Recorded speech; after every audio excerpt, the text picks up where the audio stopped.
کربلا میں نواسائے رسول فرماتے ہیں، اے ظالموں، میں تمہارے رسول کا نواسا حسین ہوں۔ آج 10 محرم کے دن دنیاوی دولت کے لیے میرے عزیز و اقارب کو شہید کر دیا، میرے عباس کے بازو کاٹ لیے، میرے علی اکبر جو شبیہ رسول تھا اس کے کلیجے میں برچھی کو مار دیا، میرے 6 ماہ کے علی اصغر پہ بھی رحم نہ کیا، اس کو بھی تیر مار کے پیاسا شہید کر دیا۔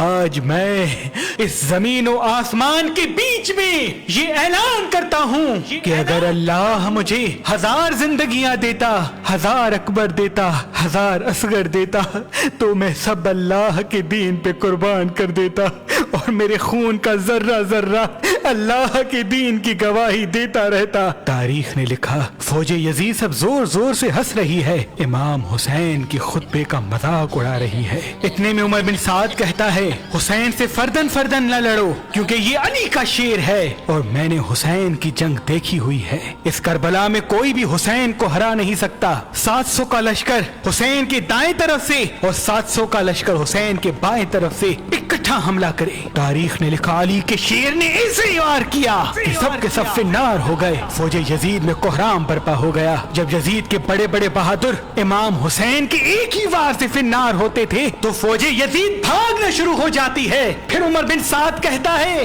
اب لشکر سے حسین کو شہید کرنا ممکن نہیں، جاؤ خیموں کو آگ لگا دو۔ بس کچھ ظالم خیام کو آگ لگاتے ہیں اور کچھ ظالم امام حسین علیہ السلام سے دور جا کر دور سے تیر، نیزے اور برچھیاں پھینکتے ہیں۔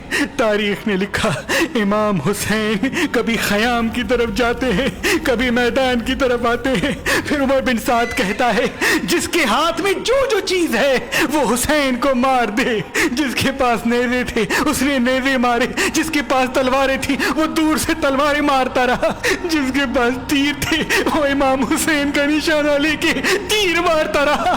تاریخ نے لکھا، جس کے پاس مارنے کے لیے کچھ نہ تھا وہ کربلا کی گرم زمین سے پتھر اٹھاتا اور امام حسین کو مارتا۔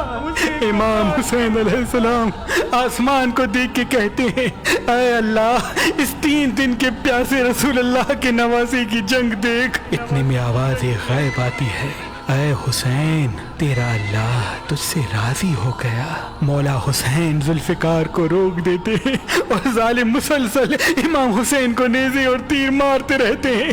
اتنی دیر میں ایک ظالم امام حسین علیہ السلام کو پیٹھ میں ایسا نیزہ مارتا ہے کہ آپ گھوڑے کی زین سے زمین پہ آ جاتے ہیں۔ تاریخ نے لکھا، امام حسین کے جسم پر اتنے تیر تھے کہ امام حسین نہ گھوڑے کی زین پہ تھے نہ زمین پہ تھے۔ فوج یزید میں خوشی کا ماحول برپا ہو جاتا ہے، سب زور زور سے کہتے ہیں کہ ہم نے نواسۂ رسول کو شہید کر دیا۔ اتنے میں شمر کہے، دیکھ کیا رہے ہو، جاؤ حسین کا سر کاٹو۔ جو امام حسین کے قریب جاتا تو امام حسین کی آنکھوں میں ان کو رسول اللہ کا چہرہ نظر آتا اور وہ رو کے واپس آ جاتا۔ شمر کہتا ہے، رو کیوں رہے ہو، یہ حسین کا سر نہیں بلکہ یہ سوچو کہ اس سر کے وزن جتنا سونا ہمیں یزید دے گا۔ بس قریب آتا ہے اور امام حسین علیہ السلام کے گلے پہ خنجر رکھتا ہے، دیکھتا ہے کہ امام حسین کچھ کہہ رہے ہیں۔